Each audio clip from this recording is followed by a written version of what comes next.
cao nhiên đang ở vậy gặp thì cao nhiên đang về kia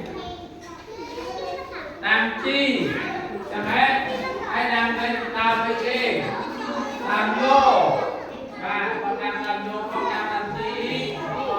tao oxy ở vậy hả khi tinh sai kia thầy nhô chẳng hết thầy nhô thầy đó thầy hello dương mời cô ta xuống xe đi học bên ta là quay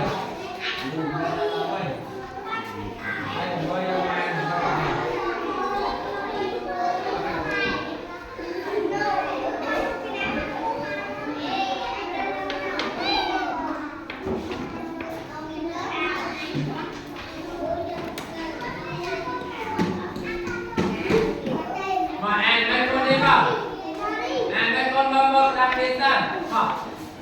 đây hai ba đi rồi cái con đầu tiên nhô nhua ta nó là một tiếng một tiết 100 an như thế này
cái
con đi cô là ô hãy chấm gì nào cô gì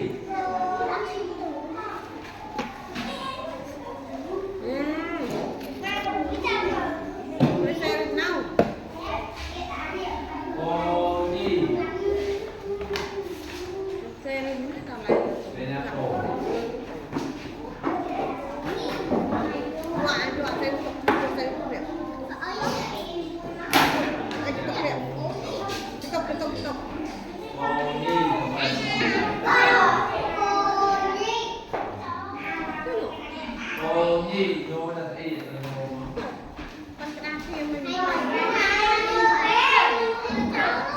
cô nhi lơ ra còn lơ cô nhi ở phần nó ra đâu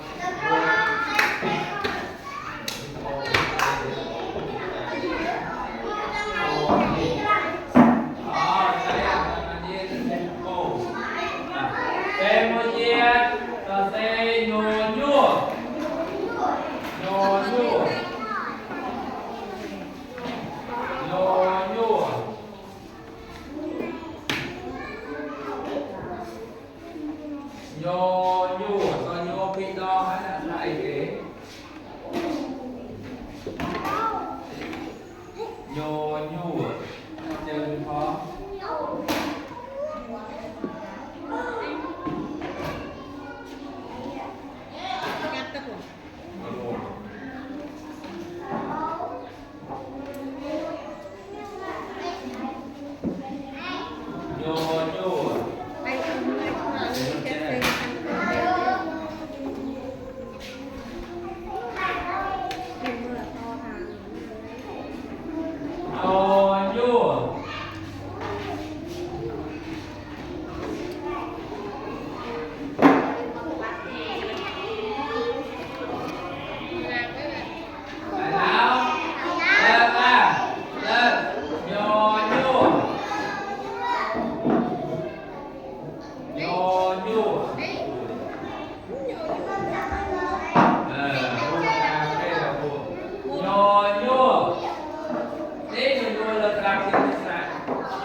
con cộng này mình cho lên sân nhau nhé các